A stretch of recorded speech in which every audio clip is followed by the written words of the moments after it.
What's going on, Bodybuilding.com fans? Lee Constantinou back here for episode number 2 of Living Lean with Lee.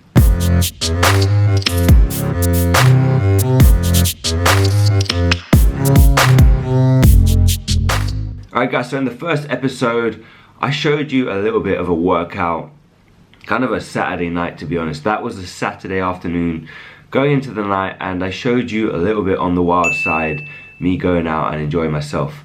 However, I've had a lot of comments and a lot of questions in the last vlog, and a lot of you guys asked to see my normal day to day.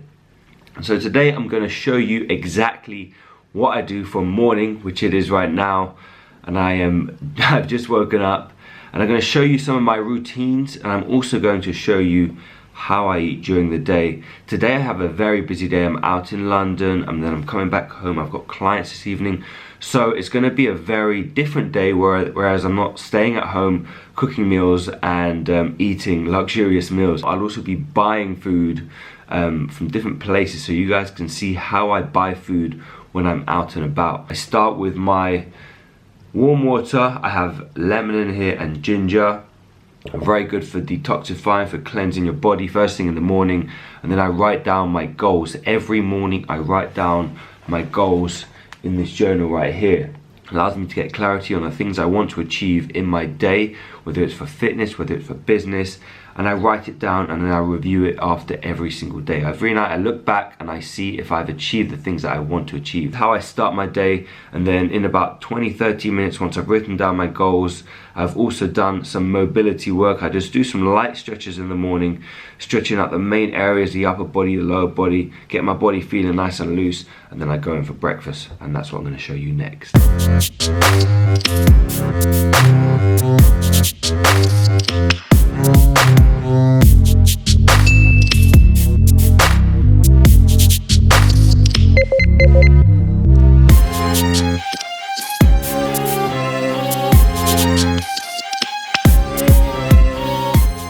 So after breakfast, my favorite meal of the day, I take my supplements first thing in the morning, and I'm usually having 3 fish oils, carnitine, multivitamin.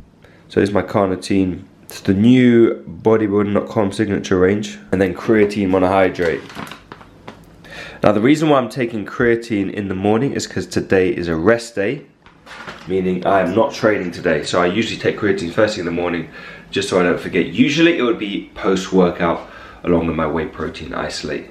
So this is my morning routine. It's time to shower, get ready, and then head out for some meetings in London town. Alright, so this is lunch, guys. I've got the Thai green curry, brown rice. Ingredients, I'm going to track the macros now. I'm going to guesstimate around 100 grams of rice, whole grain basmati, and then I'm going to guesstimate the amount of chicken in there based on the calories, and then I'm also going to find on my FitnessPal an example of a Thai green curry, so I'll explain what I mean in just a second. Alright guys, so today's lunch was Thai green curry from Crush, and the reason why I had that is because it was a warm meal. It's a very cold day here in London, and I like to eat warm food when I'm out.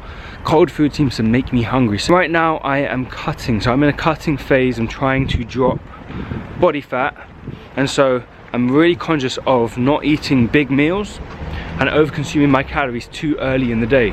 So that meal that you saw right there was around 300 calories. I found it on my FitnessPal, I tracked it.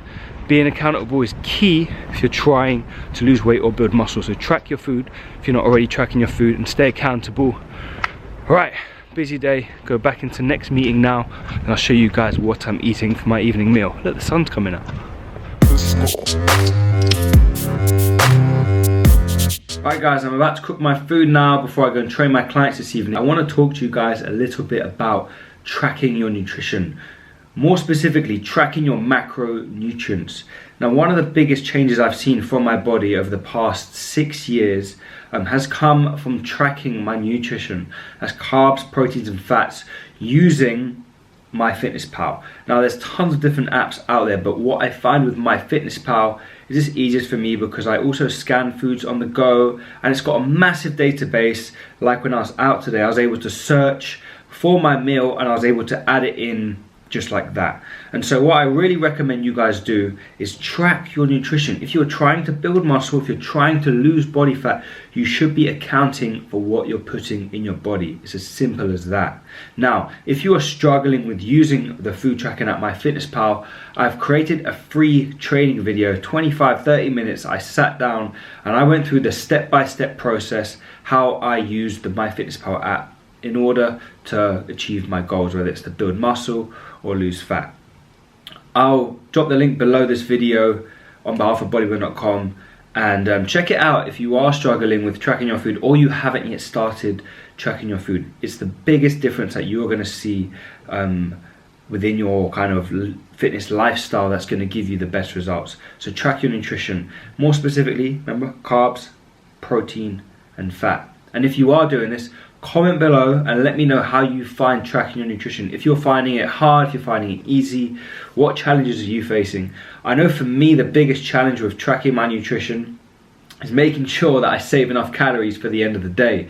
Because sometimes you can go through the day eating and putting the food in as you go, get to the end of the day and realize that you haven't got a lot left. So what you might notice from my day so far is I eat quite small meals for breakfast and lunch, and I spread out my meals a lot more. So I eat every 3 to 4 hours instead of every 2-3 hours. And what that means is I've got more food tonight, and I can enjoy my calories in the evening, which is what I prefer to do.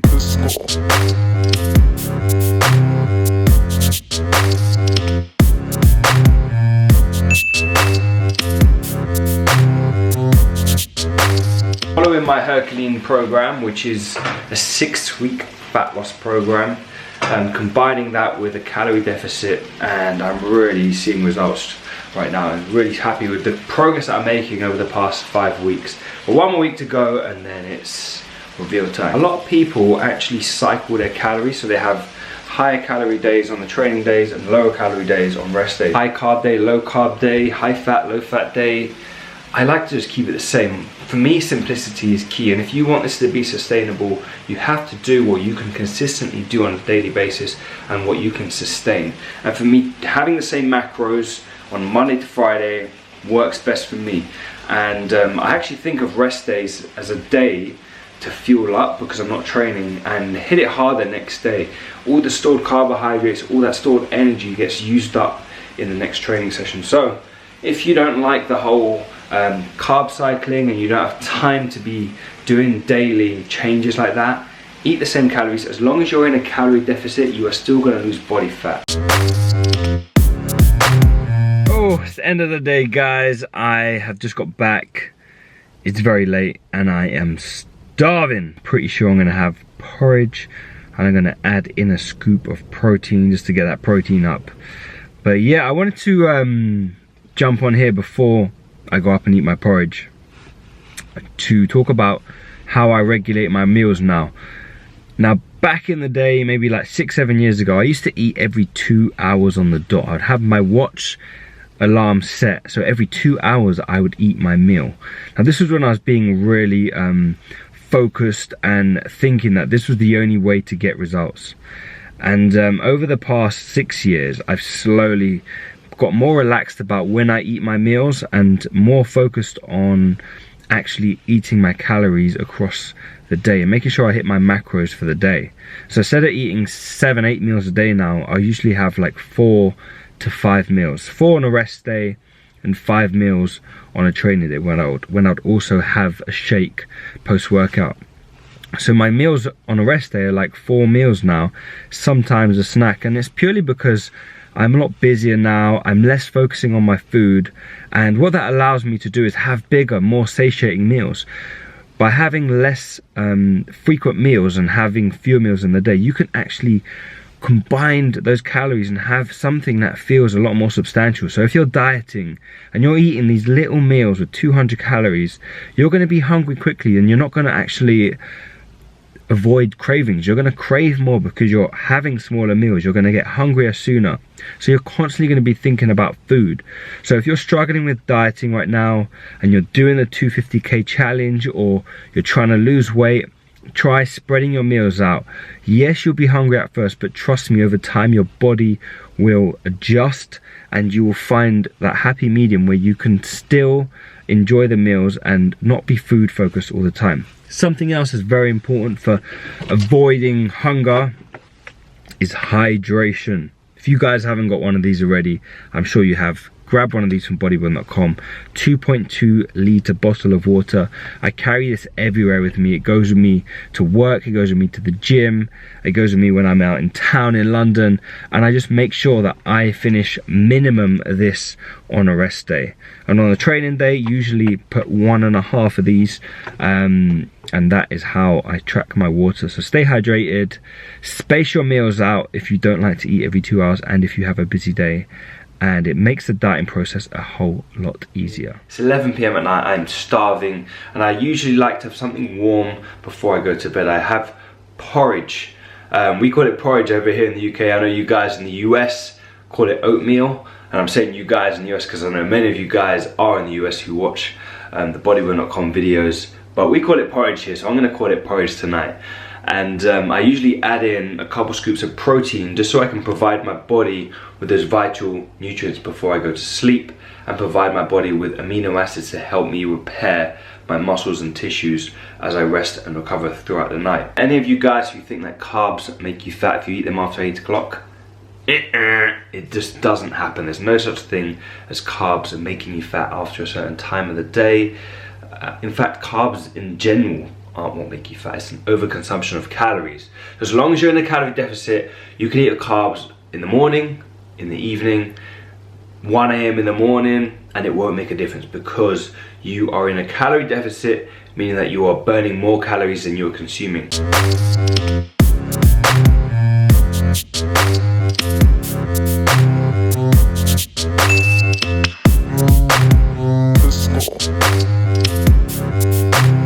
There it is, guys.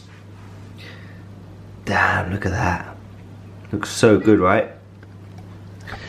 So this is the last meal of the day, and then I'm gonna call it a day. Guys, I really appreciate you jumping onto the Bodybuilding.com YouTube channel and tuning into my series, Living with Lee. If there's anything you would like to see from this series, please comment below, tag me, and let me know what you would like to see. I created this video today because you guys asked me for more nutrition, how I live on a day-to-day basis, and that's what I've delivered. So if there's anything else you want to see, workouts, tips, anything at all, comment below and I'll add it onto the list of things that I'm going to include in this series. I hope you guys have enjoyed today's video, and make sure you head over to my Instagram page at Lee Constantinou. That's where I spend most of my time.